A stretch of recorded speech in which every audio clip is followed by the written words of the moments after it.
Welcome to Sage's Retreat on episode 2 of the best podcast hidden away for you to discover. My name's Lee and my co-host is Nathan, aka LordShade86 on Twitch. Hello. Today we are having a talk about one of the greatest consoles ever made, with one of the best booting noises, and what was my introduction, surprisingly my introduction to this powerhouse of a company. Let's hear that noise then. Right, hang on. I'm dying for it. Okay, here we go.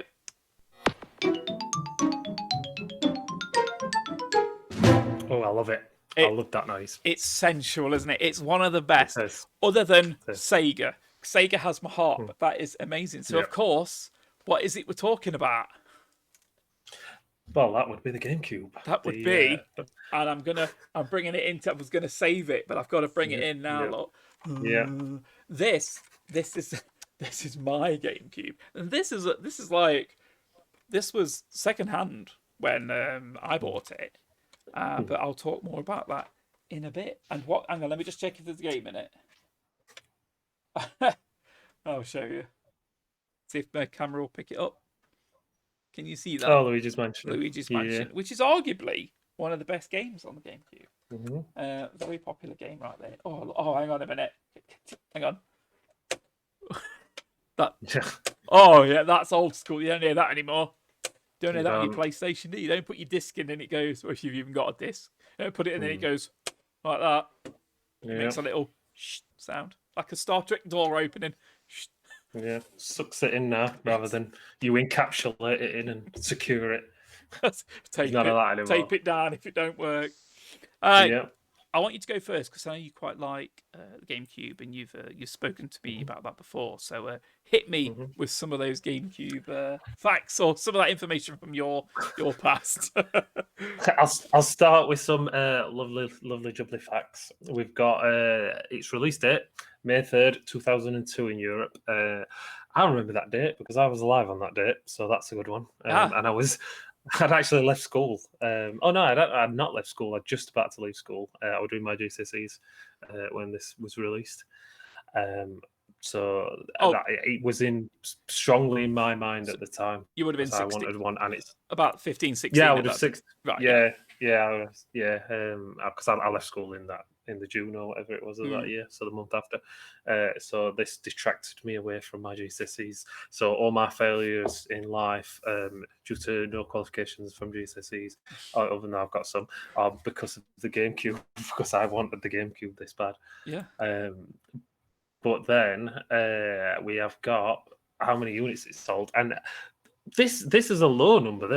I thought it sold a lot better. I mean, it's still a very good number, 21.74 million, and that's worldwide sold. I would have said 50 million at least with that one. I don't know about you because nearly everyone had a GameCube and they were all low. I can remember them selling for like £15 at one point because there were that many, and like obviously second hand and stuff, and like up from retailers trying to get rid of them because there was that many. They made that many. See, that's worldwide. That's sales worldwide as well. So in Europe, the PlayStation 2 had sold like 50 million or something. So that's putting it in perspective in terms of it wasn't it wasn't. I imagine more people have got it and keep hold of it now, but I mean, I think your PlayStation 2 are more likely gone in the bin. But I think more people have maybe got a bit more love for the GameCube and they kind of embrace it. I'd love to know how many still exist in the world. I think the same amount. I think they're indestructible. I think you could throw a GameCube down the stairs and you'll break your stairs before you would a GameCube. It's the It's the Nokia breathe on a PlayStation 2. It is. It's the Nokia consoles. You breathe on a PlayStation 2 and disk read error, and that shit just falls to bits. It was terrible. Yeah. I had no end of problems with PlayStation 2. I like the PlayStation 2, but the GameCube is far superior. The GameCube, for me, is the best console that I've ever owned. And I think that's partly to do with the fact that I started work, and that was the first thing I bought after a CD player. Actually, if you remember CD players, I bought a new CD player with my first wage and a GameCube, and because I relied on my parents to buy like all the games for me before that. yeah, it were like I maybe got 2 new games a year, not including chipped ones. But not that you could get PlayStation 2 chipped. But GameCube, because I had my own money and I could buy that. I owned everything that you could possibly own for the GameCube, like just ridiculous peripherals and add-ons and So games. yeah, talking about there's 2 ridiculous peripherals that I found, and there's actually well, no, one. If you look on our little, we have some podcast notes. One of them is ridiculous. One of them not so ridiculous. If you scroll down, you can see pictures of them. Yeah. I will drop these pictures onto the video podcast. If anyone's watching this on YouTube, sorry about the sorry about audio But listeners. you can put them on the Facebook group for audio listeners. So Yeah, don't forget to like us on Facebook. yeah, I'll pop them on the Facebook. But so mentioning peripheral paraphernalia, did you did you have the internet add-on for it? I did, but I didn't have the internet. This is how ridiculous I had it. I bought nearly every peripheral and couldn't use most of them. So I had the modem thing that plugged in the bottom just so that it filled the socket. Yeah. That's good. I like it. I've never seen one in action. As far as I'm aware, it's like a unicorn. I don't even. It might be real, might not be. I've seen pictures, but I don't know anything. It's real, but I never saw it working because I never had the internet. I didn't get the internet till I was like 21, so I missed out on that. Wasn't it to do with that Fantasy Online game or something? Was that Fantasy Star Online? I had that game. I bought that game and couldn't play it because you needed the modem. So I bought the modem and then found out you needed to pay for an internet connection, and I didn't know what I was doing, so I didn't end up doing it. You were like, if I buy this box, I can play that game. That's how that was like me when I first had a laptop and we first had Wi-Fi.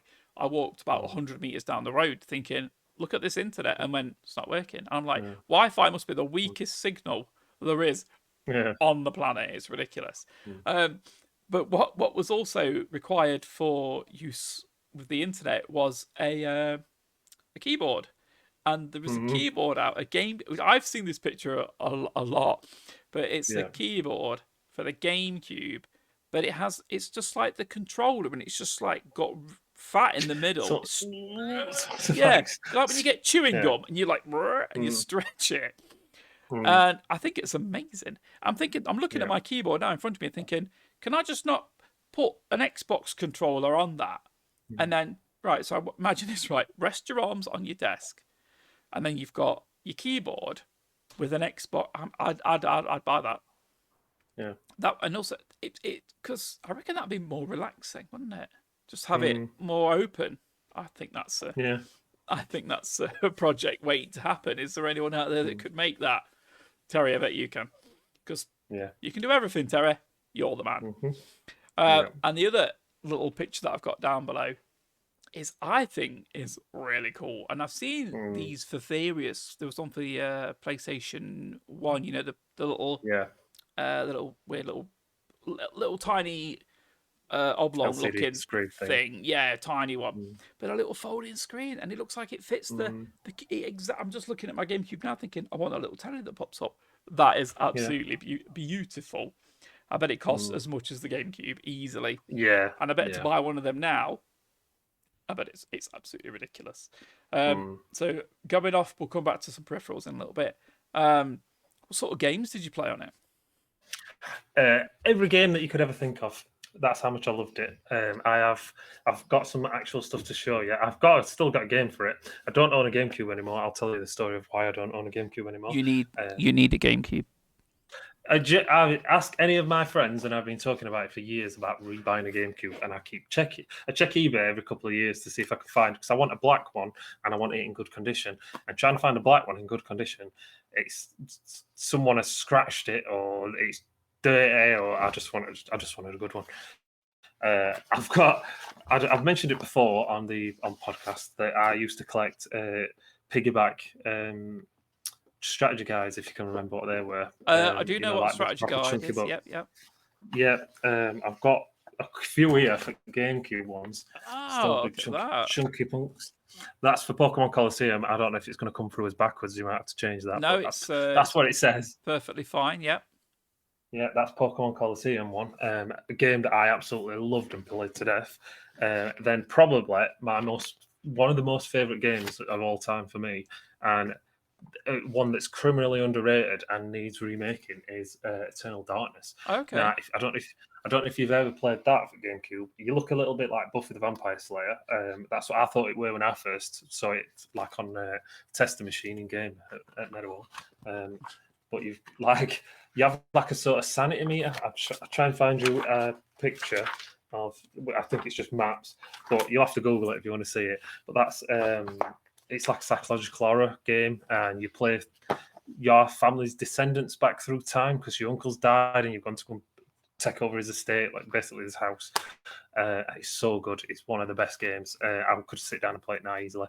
And then the last one, this is just a little, not a proper strategy guide, but you used to get these freeway game magazines for Metroid Prime. The amount of times you'd get a little, and it'd be like this. It would have like cover half a game, and then it'd be like codes and stuff in it, and it'd bring the game alive. And by the way, she does look like Buffy the Vampire Slayer.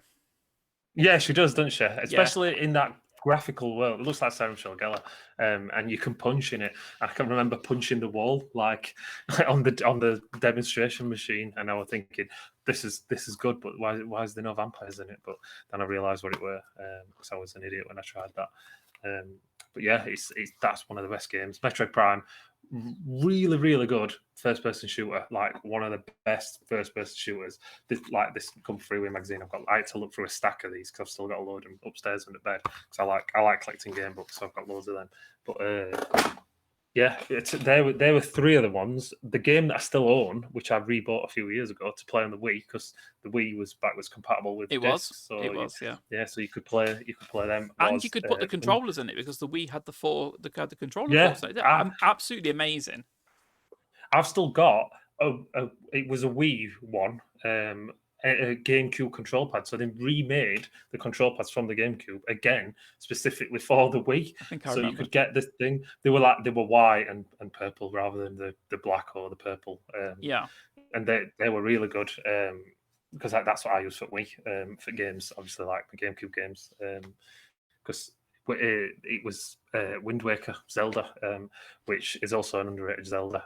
Loads of people love it now though because they've remade it and brought it back out for Wii U. But that's probably one of my most favorite games as well. Like nearly all the games on the GameCube were hold a dear place in the heart for me because there's so many good games. I had the strategy guide for that as well. I've got I googled a list of the games because I couldn't remember which games I had, and the list reads like somebody's got a list of my games that I owned rather than the games that I didn't. Because it's like Smash Brothers Melee. That's such a good fighter.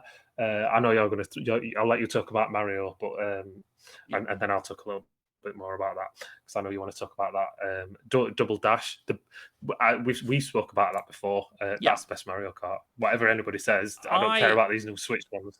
That's the best one. Yeah, I mean, my only comment on that is I didn't play Mario Kart Double Dash when it first came out, so I haven't got the nostalgia for it. For me, with Mario Kart, my nostalgia initially started with the SNES that a friend had, but it was more. It grew a lot more with the Wii Mario Kart, which I played for hours and hours, and we did all the because you had to like beat all the races, and then you did them in reverse, and there was like a mirror one. It was all sorts, and then different speeds. And me and Jack. We did all, and Karina did them as well. We all played Mario Kart on the Wii to death. Then we had it on the Wii U. Equally amazing Mario Kart as well. And then it's on the Switch, which is basically the Wii U one with a few extras, and it looks a bit shinier. We played that. Not so much for me, that was the Wii and the Wii U. But yeah, Mario Kart, amazing. Of course, Double Dash had the feature where you'd be like two characters, wasn't it, on the cart, and then you'd flip around. And I think if I'd have experienced it at the time, I would appreciate it more. But I do appreciate it for what it was. What it could have been for me is more than what it is. And I like to think that it does. If you think about it properly, it makes sense. Yeah, we had the that mechanic of you could switch sort of drivers. Yeah, You could actually play that two players, so one person controlled this one and then other one controlled that one. That would crap. Because basically one person could drive and steer, the other one could like press a throw button. the shells. Yeah, so it never played well like that, but But to still a switch between great, them was actually good. but still a great concept. Yeah, I mean that's the last time that they actually tried something new. Now Nintendo, they do a lot of the stuff, tried and tested stuff, and they don't break the mold. I mean, we got I'll talk about Luigi's Mansion in a minute, but we got the new Luigi's Mansion.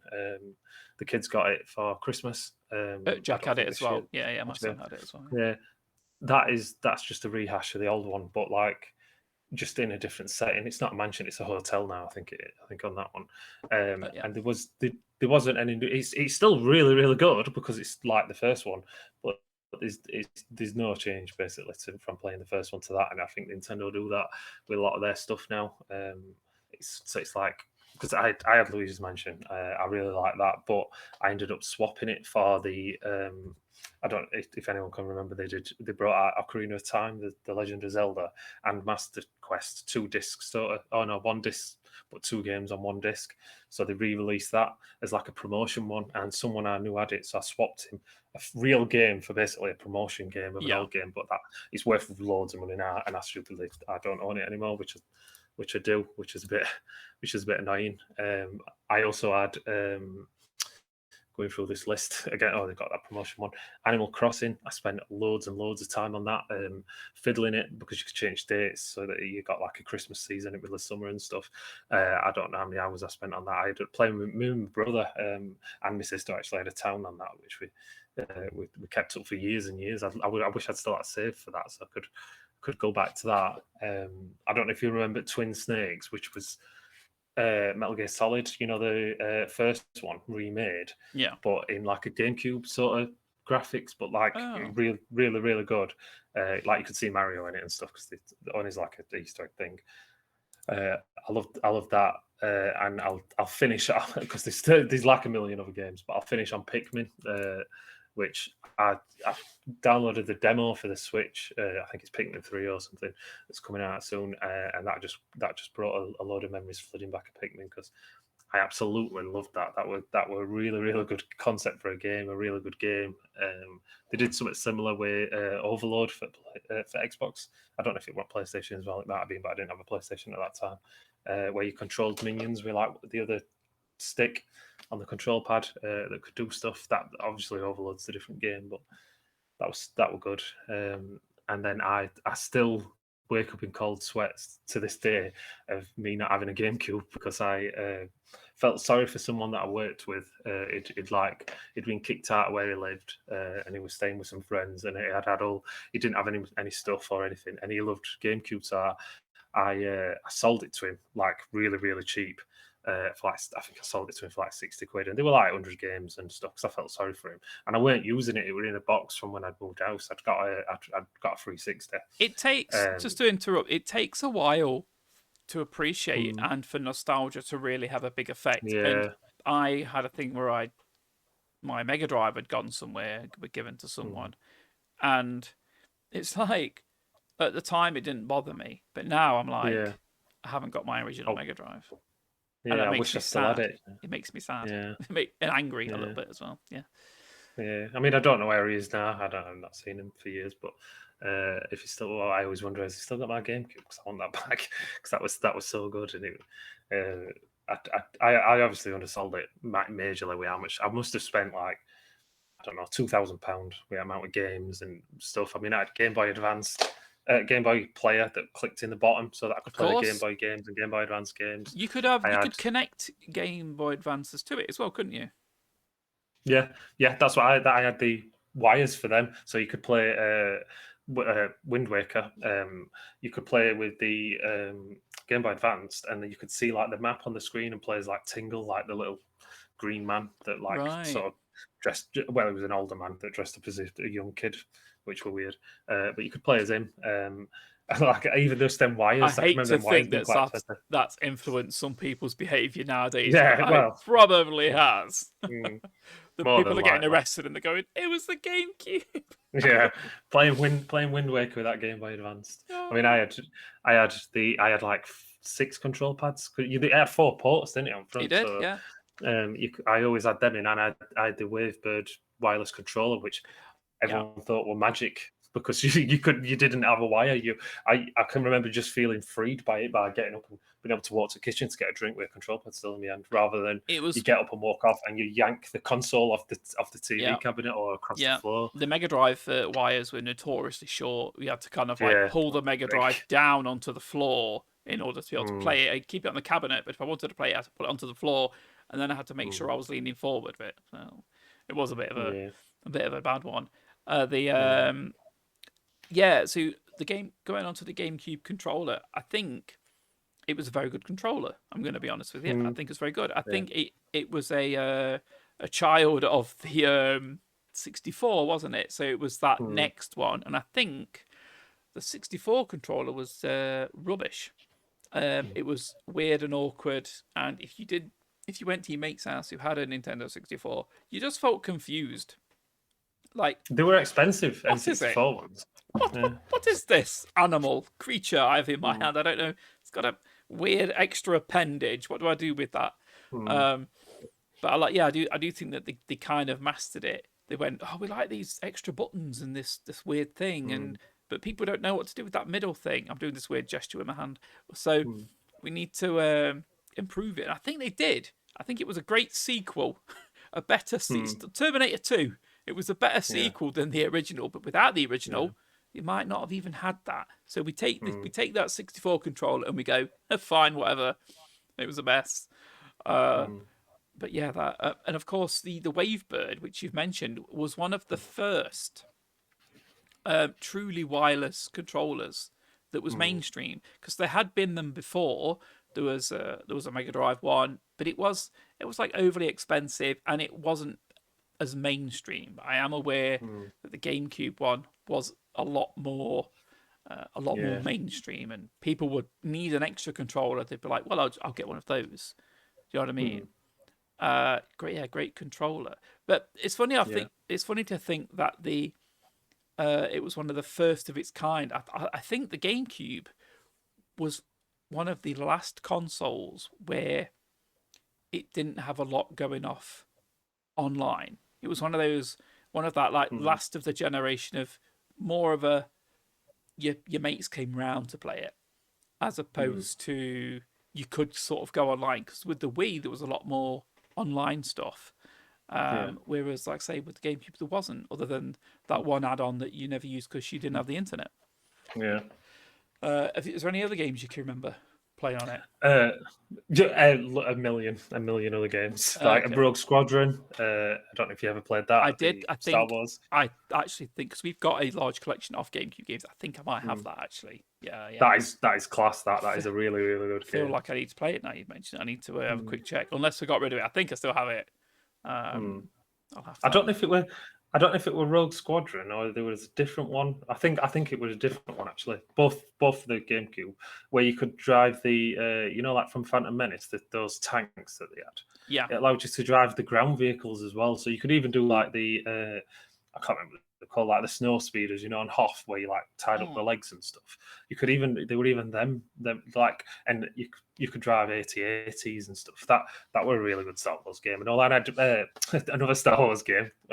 I'll never forget, like, remembering games for GameCube. The Bounty Hunter, Star Wars Bounty Hunter. If you ever played that, I did have that was that. so good. In fact, Yeah. it would have been this GameCube. I worked Mm. nights somewhere, and I used to take the GameCube and play Bounty Mm. Hunter. I don't know if Yeah. I still have it. I feel like I might have traded it in, but Yeah. yeah, I played. It's fucking hell. Yeah. Yeah, all these old, See, brilliant brings old. back these memories. It Yeah. does, and I think sometimes you Mm. need other people. It's easy to reminisce on your own, but with other people, it's like, Mm. I had that. I remember that. Yeah. Uh, Yeah.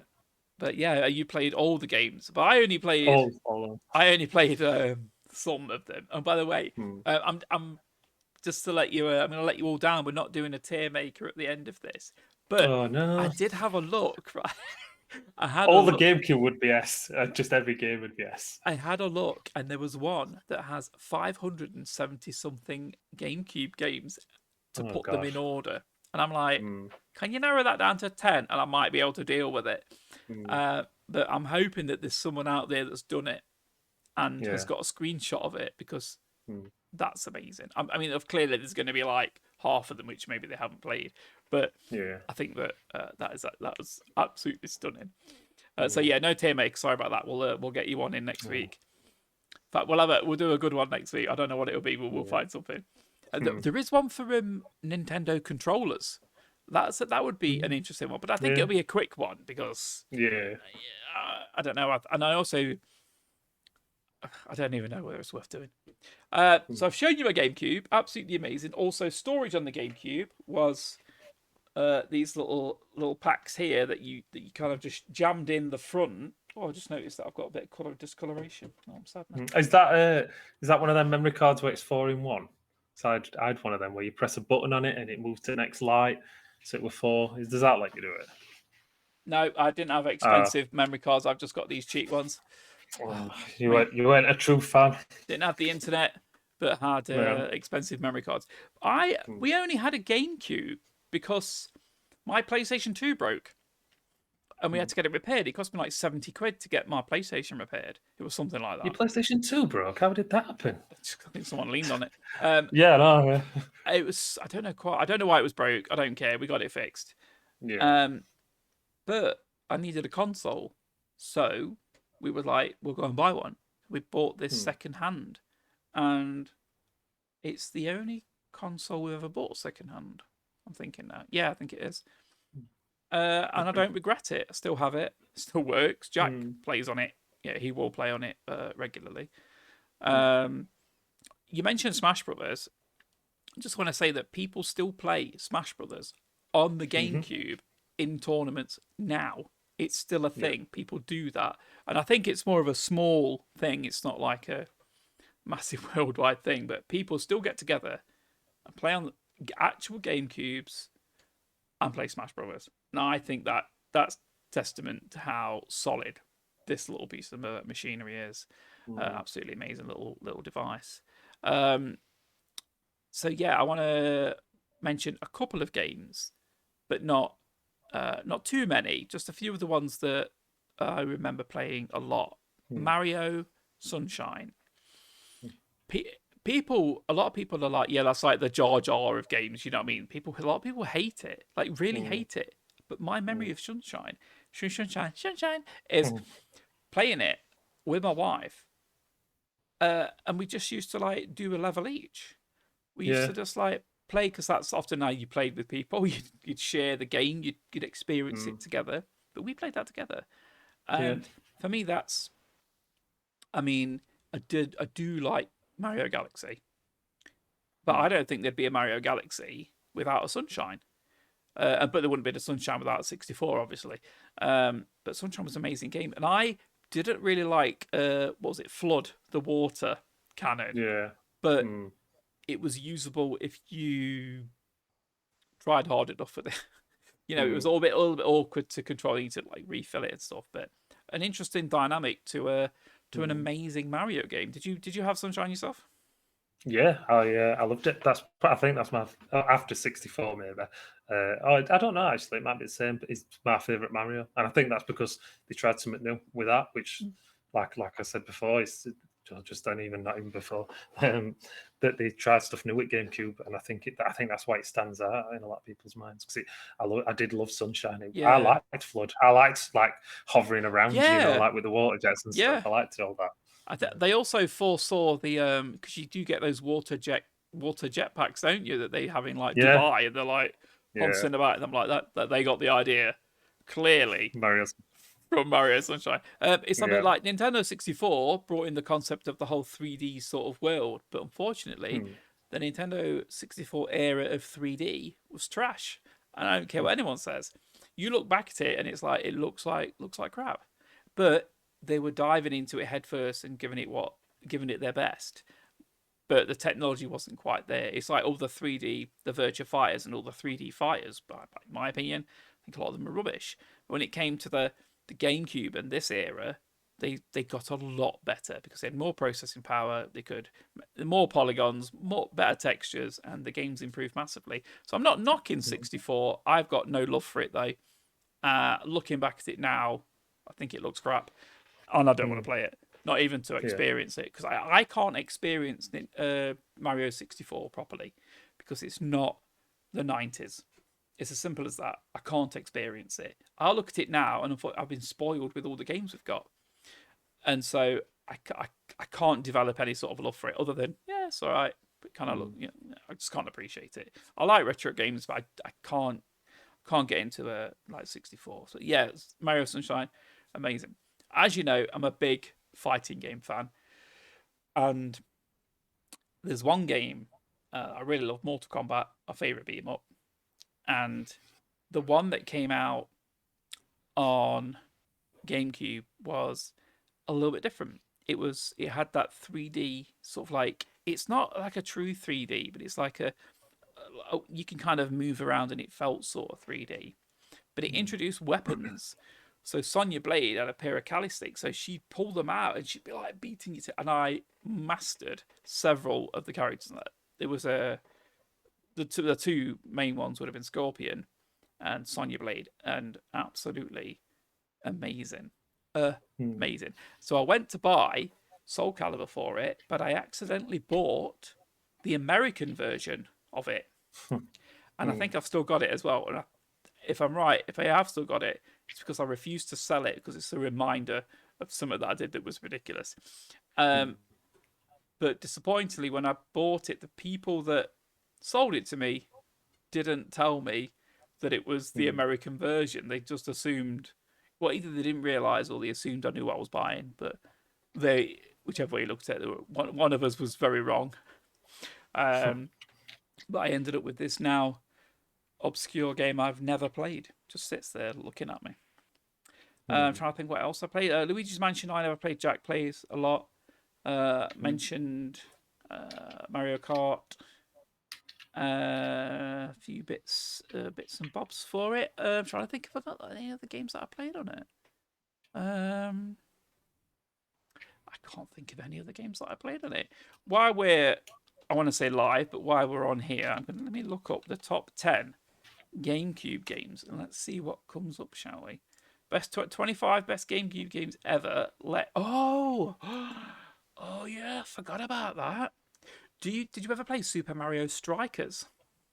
I did, the football one. That was amazing. You'd charge it up and you'd like I hate football games and all. Yeah. Me too. Well, I say me too. I played a lot of FIFA with Karina like years ago. I'm still even not sure why. So what we got? They got 22 Beyond Good and Evil, Time Splitters, Fire Emblem. I've heard that mentioned a lot. Tales of Symphonia. Oh, Double Dash is at number 17, so that might disappoint you a little bit there. Super Monkey Ball, we had that as well. I think I've still got that. I remember that. That was fun. There is one game. I thought I've not purposely said it because I thought you were going to say it. Okay. Because Simpsons Hit and Run. Did you not play that? No, I've never experienced that. So how other people? Oh, Star Wars Rogue Leader was the one you mentioned, wasn't it? Yeah. No, people mention it all the time, like it's one of the best games ever. It is. No, Resident Evil. I think we played Resident Evil on that. Yep, they had a remake of the first one in good graphics, so that was good. That's good. Yeah, I think we've had a good chat about the GameCube. I think we've pretty much covered both mine and yours experience. Unless there's anything else you wanted to add on to that.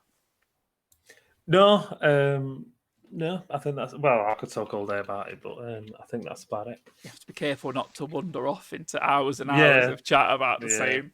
About the same thing. But yeah, I've enjoyed talking about the GameCube. And I'm quite looking forward to talking about the Wii, which was the next console that came out from Nintendo. Also, my experience, I got a lot. I want to say I've got a lot to talk about the Wii. I don't think I've got a lot, but I've got I've got enough that means a lot to me with the Wii. Absolutely amazing. So we'll look forward to setting up, and we'll do that in a couple of weeks. Maybe even drag someone on to have a chat with us if they've experienced as well. I think it would be fun to have a guest on for that one. Definitely. Yeah, we've got it's a good one to do as well because, like we mentioned, it being backwards compatible. There's a couple of games I haven't mentioned because they're on the Wii and I played them on the Wii, which they came out for both, which was a strange thing to do. Normally, that doesn't happen these days, but the Wii and the GameCube had the games at the same time. But we'll talk about that during the Wii because we like I said, we've both got a lot to say on the Wii because we've both got good memories for that one as well. Definitely. Yeah, I've thoroughly enjoyed this chat. Thanks for joining us in talking about the GameCube. If you've any thoughts on this wonderful little machine, we want to hear them. Hit us up on Facebook or comment on the YouTube video. So come find us on YouTube, Spotify, Google Podcasts, and more. I've been Nathan, and I've been Lee. Thanks a lot, and bye-bye. Bye-bye. Thank you for listening to us today. You can find us on Spotify, Google Podcasts, and various other platforms. Not to forget, of course, YouTube. Myself and Nathan also do weekly Twitch streams. Find us at ShaggyDog79 and LordShade86, respectively. We're always looking for new people to connect with, so give us both a follow, if that's your sort of thing.